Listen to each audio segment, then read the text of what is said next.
grande conquista. A gente começa falando de Brasileirão. Amanhã tem clássico ao vivo na Globo, né? Flamengo e Vasco. E atenção pro horário para não perder, tá? Bola rolando 5h30 da tarde, antes 4h50. Tem o Bora pro Jogo. Então vamos falar agora com o Carlos Gil, tá no Maracanã, tem notícias desse grande clássico pra gente. Fala, Gil! Fala, Escobar! Boa tarde pra você, tudo bem? Vamos começar pelo Flamengo, então, que é o mandante desse jogo. Vai ter casa cheia, viu? Tem um acordo entre as diretorias. No primeiro turno já foi assim com o mando do Vasco, torcida mista, meio a meio. E a torcida rubro-negra já esgotou a sua carga. É claro, tá empolgada com a liderança do Flamengo. Vale dar aquela secadinha no Palmeiras, que vai entrar em campo logo mais. Mas o Felipe Luiz vai levar a campo praticamente a mesma escalação que começou a partida contra os Estudiantes na Libertadores na última quinta-feira, né? O Jorginho segue fora, machucado, e o Saul levou um pisão no pé esquerdo. Ele tá com dores no pé ainda, ele é dúvida, ele foi substituído na quinta-feira pelo Alan, e o Alan é o favorito a ficar com essa vaga no meio-campo, que vai ter o De La Cruz, a Arrascaeta ali, o ataque também sem mudanças, com Plata, Samuel Lino, com o Pedro, 150 gols com a camisa rubro-negra, e o Ayrton Lucas mantido na lateral esquerda. O Alexandro, já recuperado, deve ser relacionado, mas ainda não como titular. Então é um Flamengo bem parecido aí da partida contra o Estudiantes. Um Flamengo que tem sido econômico nos clássicos nesse Brasileirão, viu, Escobar? No primeiro turno 0x0 com o Botafogo, 0x0 com o próprio Vasco, 1x0 sobre o Fluminense, gol no finzinho do próprio Pedro. Flamengo que quer aí deslanchar, fazer mais alguns pontos sobre o eterno rival Vasco da Gama, Escobar. A Conmebol pediu e FIFA excluirá da Copa do Mundo Sub-20 o árbitro Andrés Rojas, que apitou o Flamengo 2, Estudiantes 1, aquele que fez aquela vergonha no Maracanã. O motivo do pedido da Conmebol foi o erro do árbitro ao expulsar o atacante Gonzalo Plata no jogo de quinta-feira. É certo que Rojas será excluído da competição, já que as confederações continentais escolhem seus representantes. Além disso, a tendência é que Rojas não apite mais jogos na sequência dessa Libertadores. Isso é o mínimo, né, gente? De verdade, assim, a gente brinca. Na verdade, eu não brinquei em nenhum momento, eu falei extremamente sério. Para mim, não foi erro de arbitragem, para mim foi mau caratismo mesmo. Acho que tem, por exemplo, essa expulsão do Gonzalo Plata, na boa, ele estava na frente do lance. Não fazia o menor sentido ele dar falta do Gonzalo Plata e dar cartão amarelo. Mas eu já falei muito sobre isso, mas me estranha a Conmebol agir tanto assim, hein?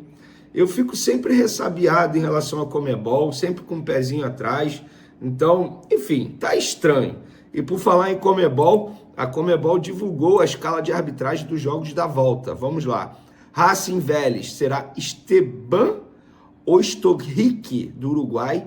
Palmeiras e River, Andrés Matonte, também do Uruguai.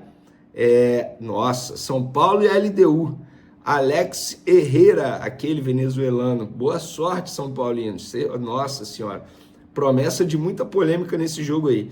E Estudiantes e Flamengo, Piero Maza, chileno. E quem vai estar no VAR também vai ser outro chileno, José Cabero. Então, enfim, esses aí são os donos dos apitos nos jogos da volta da Libertadores. Mas antes desse jogo, tem Flamengo e Vasco nesse domingo, no Maracanã.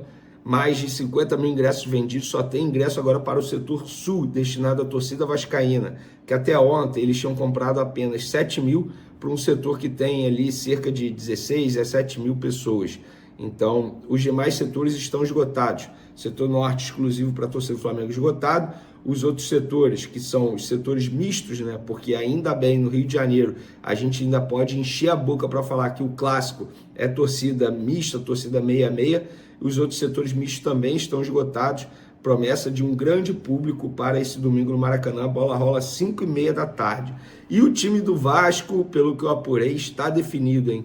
Léo Jardim no gol, Paulo Henrique na lateral direita, dupla de zaga com zagueiros realmente, Cuesta e Robert Renan, e Puma Rodrigues, lateral direito, improvisado na lateral esquerda, porque Lucas Piton está machucado. E o Diniz, ele tem outras opções para a lateral esquerda. Tem o Vitor Luiz, tem o Leandrinho, que é jovem, mas prefere improvisar o Puma Rodrigues na lateral esquerda.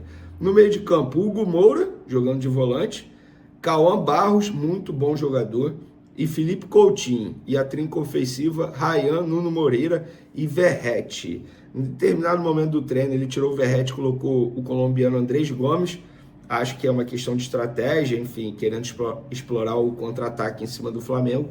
Mas, pelo que me relataram, ele vai começar com o Verratti mesmo. mesmo a torcida do Vasco pedindo a saída do Verratti. E, gente, o Fernando Diniz, olha essa curiosidade aqui, em jogos do Campeonato Brasileiro, somadas as edições de 2024 e 2025, ele passou por 3 times, Fluminense, Cruzeiro e Vasco, 34 jogos, 7 vitórias, 9 empates, 18 derrotas, isso dá um aproveitamento de 29,4%, 42 gols feitos, 52 gols sofridos, ou seja, um saldo de menos 10, cara. Um time, se ele fosse um time, o Fernando Diniz teria esse aproveitamento, faria entre 33 e 34 pontos em 38 rodadas do Brasileirão. Com esse desempenho, seria rebaixado em todas as 18 edições do Brasileirão por pontos corridos com 20 times, inclusive chegando a ser lanterna em 2 edições e outras 10 vezes o penúltimo colocado.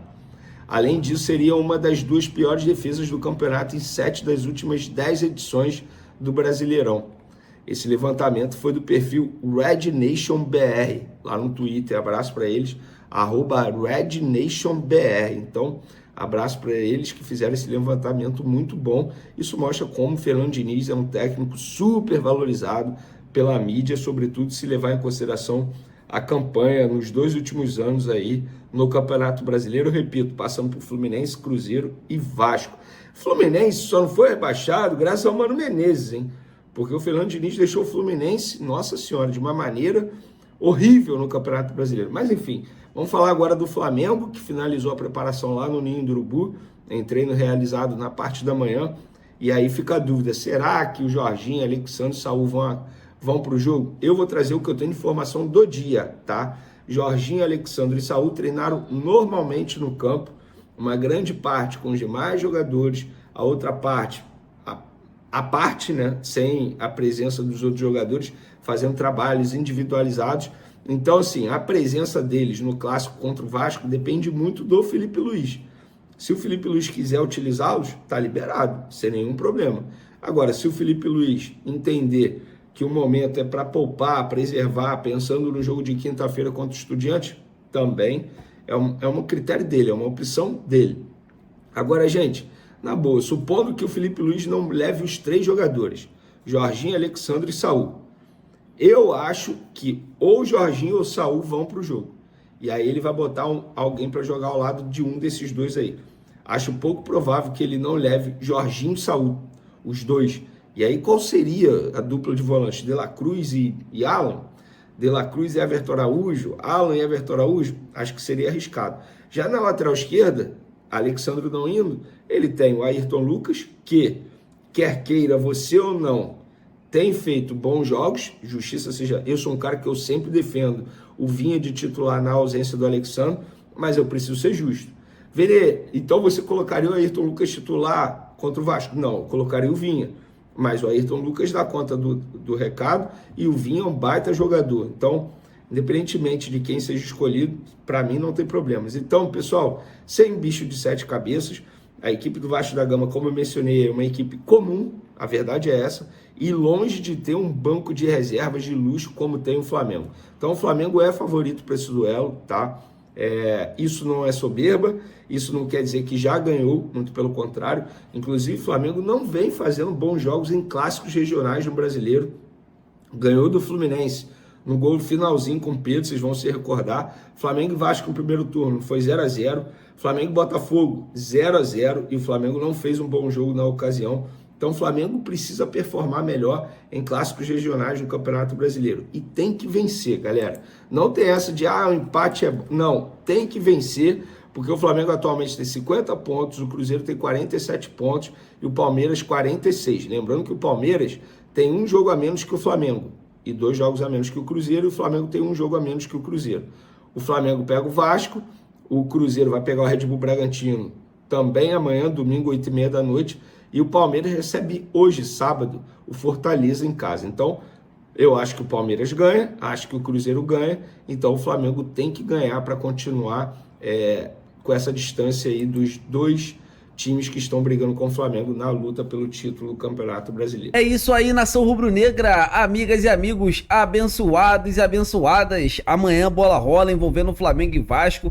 Vasco e Flamengo, né, no Campeonato Brasileiro. Amanhã, a casa do Maracanã vai estar lotado, o Maraca vai estar lotado. Muitos ingressos do Flamengo já foram vendidos, então assim, só a vitória interessa. Eu tô na expectativa muito boa de que o Mengão possa fazer um grande clássico. Tem algumas dúvidas aí, né? Não acredito que o Felipe Luiz deve vir sem o Jorginho ou sem o Saul. Um dos dois deve ir pro jogo, pelo menos ali no segundo tempo, né? Mas a tendência é que o De La Cruz e o Alan, gente, De La Cruz e o Alan são dois volantes espetaculares. Poxa, o torcedor do Flamengo também já tá muito mal acostumado. Tá muito mal acostumado. Quem já viu antigamente, né, os times do Flamengo, pô, ter De La Cruz e o Alan como dois volantes. Poxa, sensacional. E aí recupera o Saul e recupera o Jorginho pro jogo da volta da Libertadores. E a informação urgente, jogadores do Flamengo vão se unir, né? Os jogadores do Flamengo não gostaram dessa atitude desse árbitro aí que veio pro Flamengo para acabar com o Flamengo na Libertadores, né? A Conmebol soltou uma nota aí de que vão afastar esse árbitro, né? Tem que afastar mesmo, tem que afastar, não vai mais apitar nenhum jogo nessa Libertadores. Então assim, pra mim tinha que banir do futebol, tinha que expulsar esse cara do futebol. O que esse cara fez com o Flamengo foi uma grande, sabe, uma falta de respeito, foi uma maldade. Essa que é a verdade, foi uma maldade. Então o Flamengo está se preparando para enfrentar o Vasco com foco 100% na Copa Libertadores. E falando sobre Mercadão da Bola, né, saiu rumores aí de que o Flamengo pode estar fazendo um alto investimento para contratar o atacante Richarlison já na próxima temporada, jogador para brigar ali pela titularidade. O Flamengo tentou o Tati Castelhanos, né, tentou outros jogadores, tentou o Lucas Beltrán, não teve sucesso e agora o Flamengo vai atrás, né, vai tentar a contratação do Richarlison. Eu quero saber de vocês, amigas e amigos, o que vocês acham? Seria uma boa ver o Richarlison com a camisa do Flamengo? Deixa aqui nos comentários que eu quero ouvir a opinião de todos vocês. Eu tô indo nessa, fiquem com Deus e até a próxima!